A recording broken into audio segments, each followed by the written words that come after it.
Well, hello, selamat sore Sobat 7 yang udah gabung sore ini dimanapun Anda berada. Gimana kabarnya? Semoga dalam kondisi sehat selalu ya. Karena kita besok akan apa?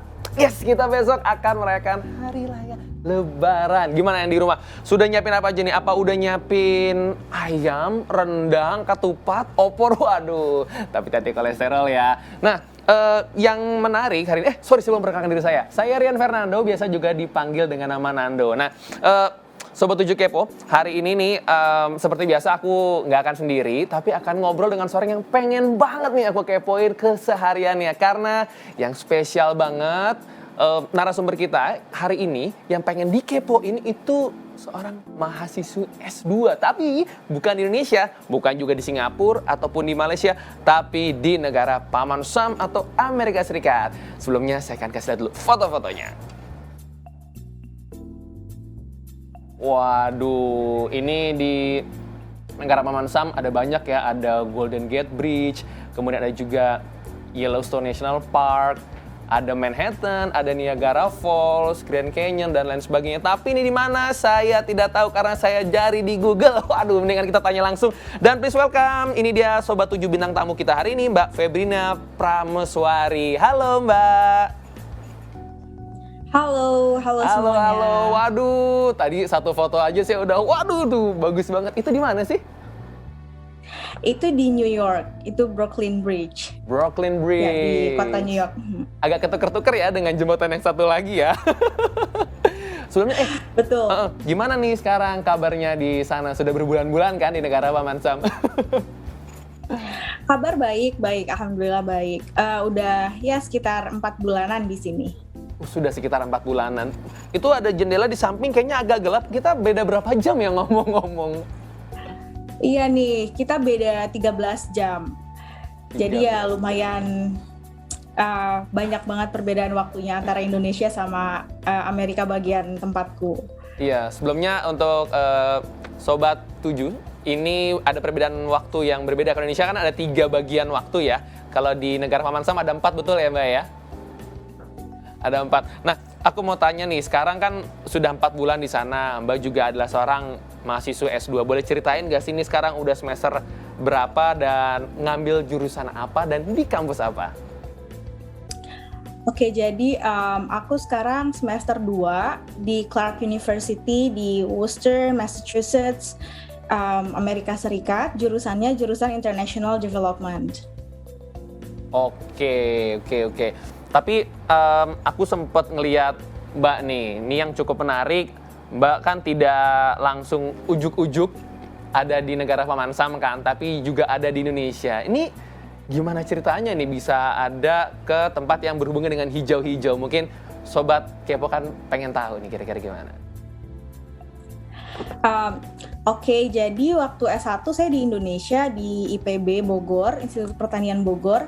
Kemudian saya apply beasiswa untuk S2 dan alhamdulillah diterima beasiswa tersebut. Kemudian berangkat bulan Februari kemarin untuk kuliah di Amerika sini pakai beasiswa dari pemerintah Amerika. Wih, di beasiswa semua ya, berarti nggak keluar biaya ya. Tapi apakah di tempat Mbak sekarang ini di Amerika Serikat ini negara pertama yang dikunjungi untuk belajar atau sebetulnya pernah juga di tempat lain? Kalau untuk belajar studi banding training, sebelumnya sudah pernah ke negara lain. Waktu kuliah sempat dapat training ke Australia juga, pernah kerja juga dan saat kerja juga ke Australia lagi. Kemudian sekarang mau tambah jauh di Amerika. Wah, nih jadi inspirasi ya untuk Sobat 7 dimanapun nih, pasti bisa nih untuk belajar dan kalau mau bisa juga dapat beasiswa. Mbak, ini cukup menarik nih. Mbak asli mana sih? Kan orang-orang pengen tahu nih. Asli dari Jakarta, tumbuh besar di Jakarta Timur tepatnya. Jadi ya aku dari daerah Jakarta.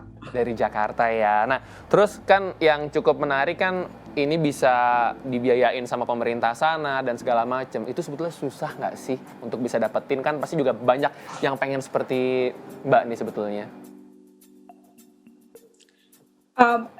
Kalau dibilang susah itu tidak juga ya, mungkin lebih ke kompetitif. Jadi memang banyak mahasiswa atau orang-orang Indonesia yang mau apply beasiswa itu harus apply lebih dari satu kali baru diterima. Jadi memang kadang kalau misalnya kita apply kemudian gagal, jangan langsung berhenti di situ gitu. Kuncinya sebenarnya itu. Gitu. Jadi sebenarnya semua memiliki kesempatan yang sama. Cuma memang karena beasiswanya itu besar jumlahnya sehingga tingkat kompetitifnya itu lebih besar juga gitu. Pernah hampir mau nyerah nggak sih? Kan pasti orang mikirkan, waduh nyoba sekali aja udah patah hati nih. Mbak, waktu itu gimana nih biar nggak dalam tanda kutip patah hati nih? Kejadian menyerah itu sebenarnya memang banyak sih dialami sama para pelamar beasiswa. Saya juga pernah mengalami detik-detik seperti kayaknya udah pasrah aja deh, nggak usah nyoba lagi gitu. Cuma ketika kita ngelihat teman-teman yang lain, kok mereka bisa dan kita sudah punya dokumennya, kita udah belajar bahasa Inggris, kenapa kita harus menyerah gitu? Udah di tengah jalan, kayaknya rugi banget kalau harus mundur lagi. Jadi coba lagi terus aja sampai akhirnya saya bisa lolos gitu. Oke. Ini kan sudah 4 bulan di sana, sudah pernah ngalamin juga di luar negeri. Kita penasaran nih gimana sih rasanya puasa di luar negeri? Apa susahkah atau lebih gampang dalam tanda kutip di Indonesia atau seperti apa sebetulnya? Kalau dibilang lebih sulit tidak juga karena cuacanya sekarang lagi enak nih, lagi dingin. Ya di bawah 15 derajat lah, antara kira-kira 10 sampai 15 derajat setiap harinya. Kemudian jadi kita nggak ngerasa haus gitu. Cuma memang jamnya lebih lama daripada jam kita puasa di Indonesia. Kalau di Indonesia kita 12 sampai 13 jam ya kira-kira. Di sini itu tempat saya di bagian East Coast 16 sampai 17 jam. Jadi mungkin lebih lapar tapi nggak sehaus kalau kita ada di bawah matahari gitu istilahnya. Itu yang mau saya tanyain. Bayangin lagi cuaca dingin, kalau Indonesia ibaratnya lagi musim hujan ya kan. Kena sup yang anget-anget kan tuh dahsyat. Itu emang gak gampang lapar. Saya mohon maaf nih, kalau lagi dingin kena es aja Bonda pengen makan terus. Ini gimana bisa nahannya sampai 16 jam loh? Sebenarnya nggak sulit sih, karena kalau di sini kan teman-teman itu kalau di kelas kan cemilannya juga bukan bukan mie goreng gitu ya, tapi mereka lebih baunya juga kita nggak bikin kita lapar gitu. Cuma memang mungkin ketika kita udah jam-jam 3 sore, jam 4 sore itu udah kelas-kelas kuliah yang sangat kritis, baru yang aduh ternyata lapar juga ya gitu. Oke, ini untuk sobat 7 Kepo nih saya punya sedikit data. Ini ada banyak sekali ya di tahun ini yang puasanya itu bervariasi jamnya. Ini yang paling pendek itu di Argentina, namanya di kota Ushuaia. Itu puasa 12 jam 23 menit. Indonesia kan kurang lebih sekitar 13 jam, start dari subuh hingga maghrib sekitar pukul 6.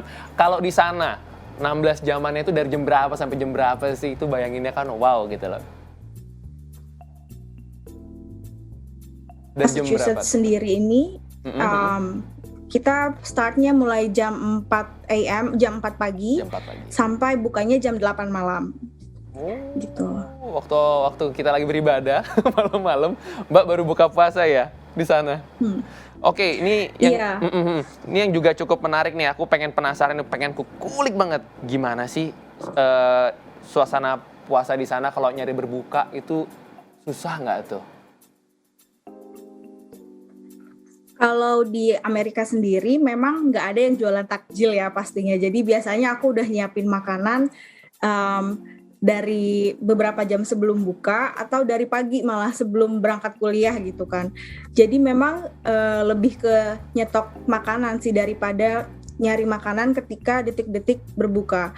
Tapi kadang-kadang kampus Muslim Association di kampus itu memberikan fasilitas kepada mahasiswa Muslim untuk buka bersama. Jadi setiap seminggu sekali saya dapat istilahnya jatah buka bersama gitu ya, sama mahasiswa-mahasiswa Islam yang lain. Tapi memang nggak nggak banyak sih, jumlah mahasiswanya paling banyak juga satu kampus cuma 20 orang gitu. Oh. Jadi ya tetap difasilitasi. Oh, menarik ya. Mbak, aku mau tanya dikit. Pasti kan pernah dong lagi fase, mager banget nih buat bikin sendiri.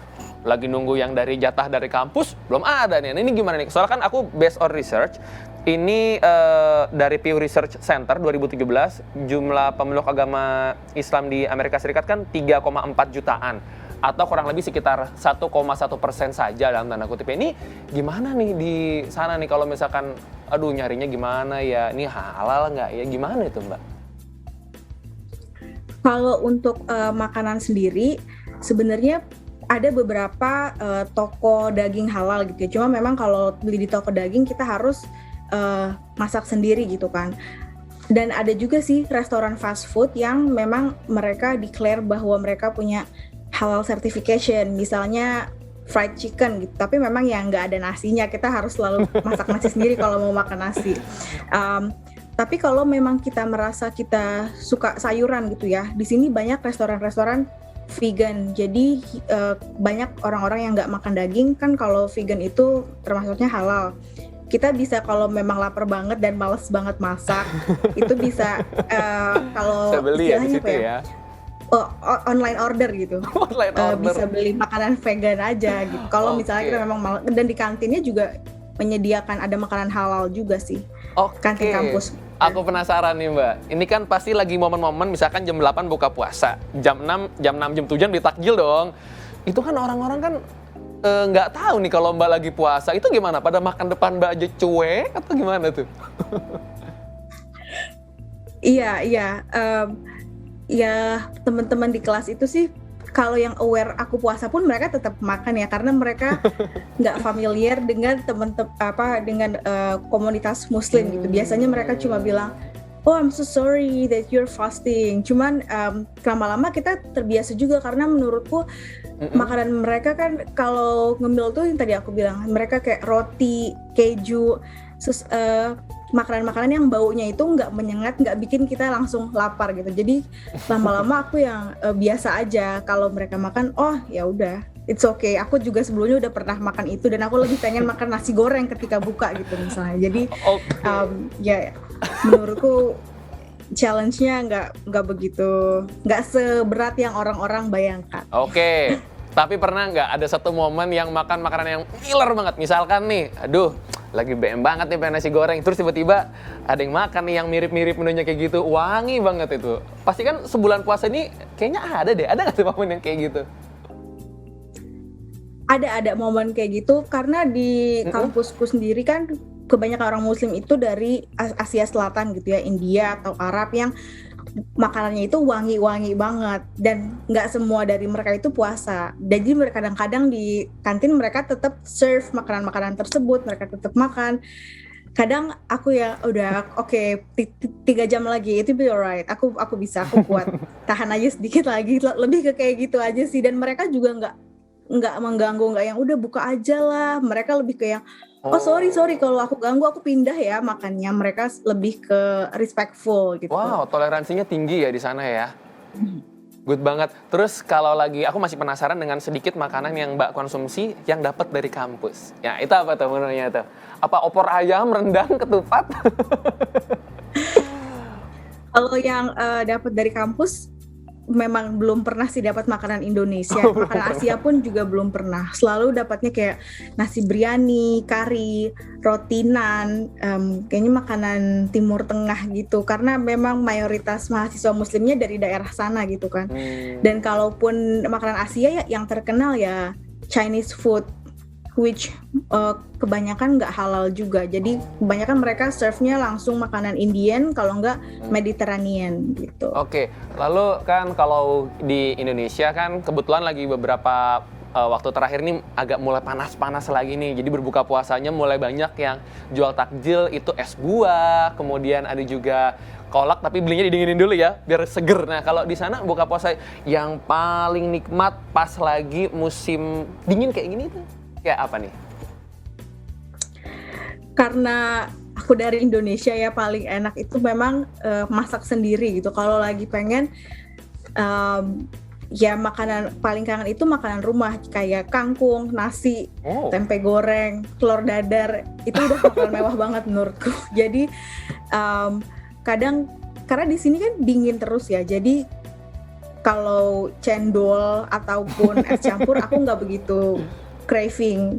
Lebih kepada teh panas atau ya sesuatu yang hangat-hangat gitu. Karena di luar udah dingin nih. Kalau makan dingin lagi kayaknya nggak cocok aja gitu.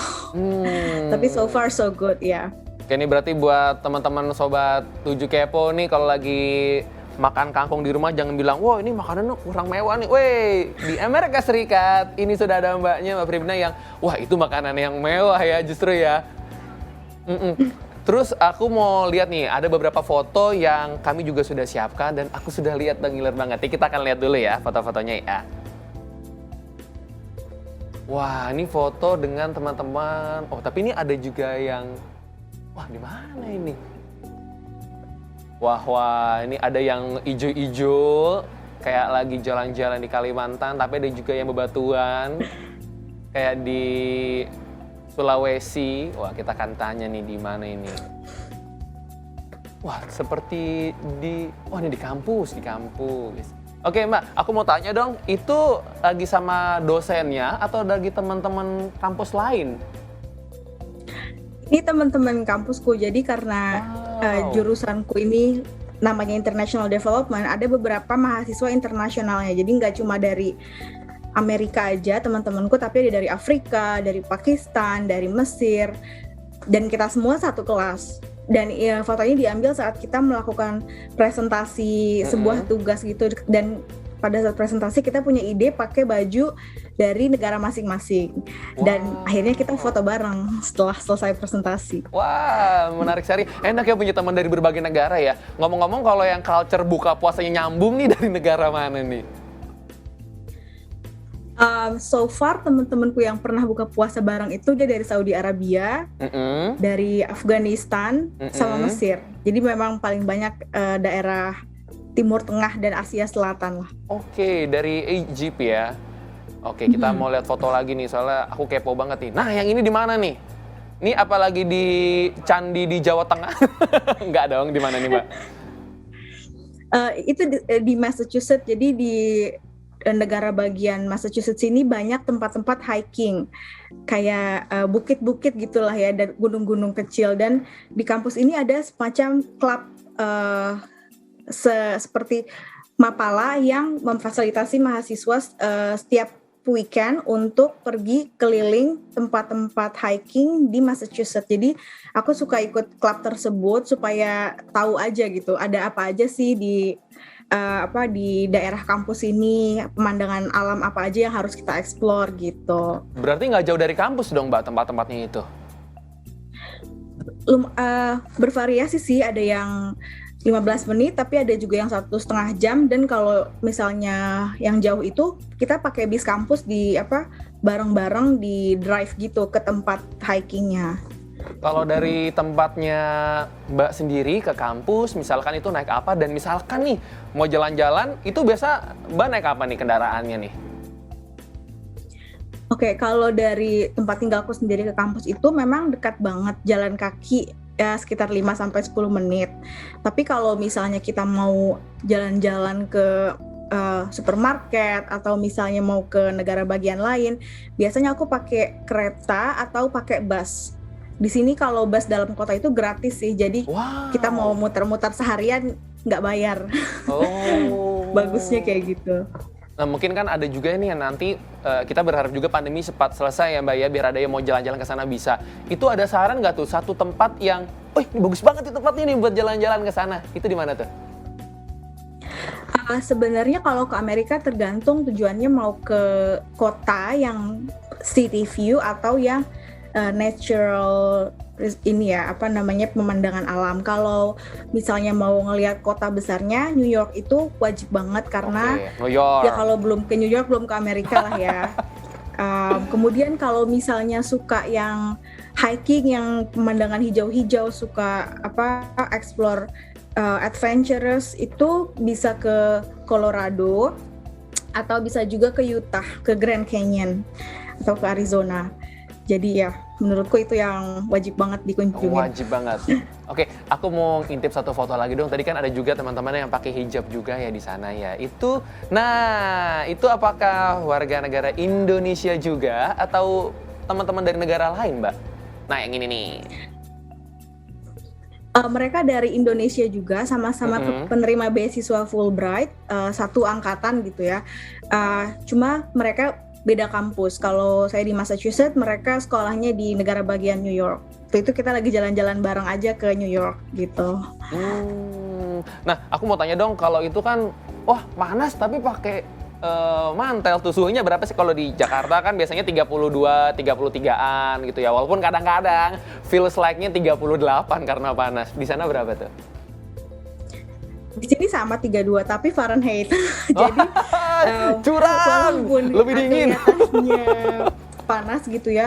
Kalaupun cuacanya lagi panas, keseringan tuh anginnya gede banget. Jadi tetap aja feels like-nya -1 juga gitu. Sepanas-panasnya -1, -3 atau 5 derajat tuh udah paling panas kayaknya.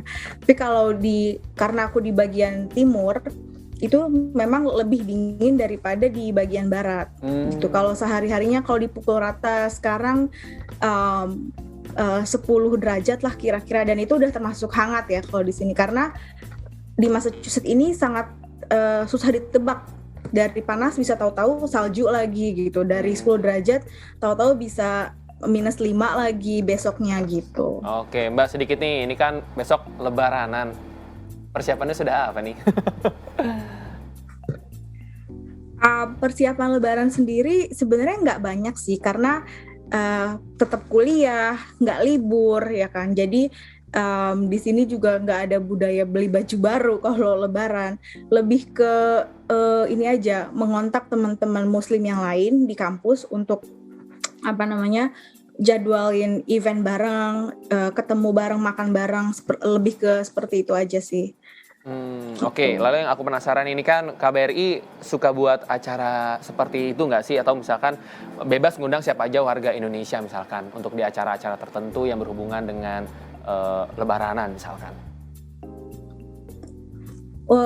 Iya, KBRI punya program, tapi karena tempatku ini agak jauh sama KBRI yang di New York, jadi saya kayaknya nggak akan ke KBRI, karena itu butuh waktu 3-4 jam untuk ke sana, dan juga mereka tetap melakukan social distancing. Jadi saya lebih ngikut masjid lokal di sini, atau sholat Id bareng perhimpunan mahasiswa Muslim di kampus gitu. Jadi saving waktu aja, karena siangnya tetap harus kuliah lagi gitu, walaupun sholat Id bareng gitu. Oke, Mbak, ini sebetulnya masih banyak banget yang pengen kepoin, tapi salah satu yang nih cukup menarik perhatianku ya, ini kalau di sana yang paling bikin kangen tuh apa? Selama di Indonesia tuh ada ini, di sini nggak ada, itu apa kira-kira? Yang paling bikin kangen itu adalah street foodnya Jakarta. Wow. Street foodnya Indonesia. Menurutku, jadi karena di sini kan nggak ada yang jualan takjil ya. Maksudnya kalau di Indonesia kan even di bulan Ramadan makanan yang dijual di jalanan berbeda kan sama yang hari-hari biasanya. Kalau di sini kan tetap kita harus ke supermarket dulu, harus ya kalau mau masak-masakan Indonesia ya buat sendiri gitu. Jadi aku kangen banget bisa beli biji salak di pinggir jalan, atau kolak di sini tuh mau bikin aja kita harus itu effort, nanti ngadon, segala macam. Agak-agak ribet.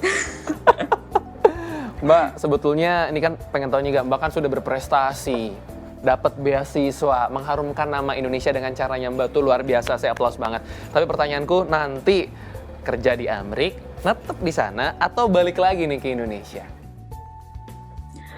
Kalau untuk planning sekarang, saya mau setelah selesai kuliah, mau apply ada namanya post academic training dari beasiswa Fulbright juga, supaya saya punya persiapan sebelum masuk ke dunia kerja gitu ya. Ada pengalaman magang dulu di sini, bukan magang seperti ya mengalami culture kerjanya Amerika gitu, sebelum nanti visanya selesai. Jadi memang untuk Fulbright sendiri, untuk beasiswa aku sendiri ini dikasih jatah 2 tahun sebelum kita selesai dan kembali ke Indonesia gitu. Nih, berarti akan kembali ke Indonesia ya. Rencananya apa nih ke Indonesia nih? Apa mau bikin something seperti apa?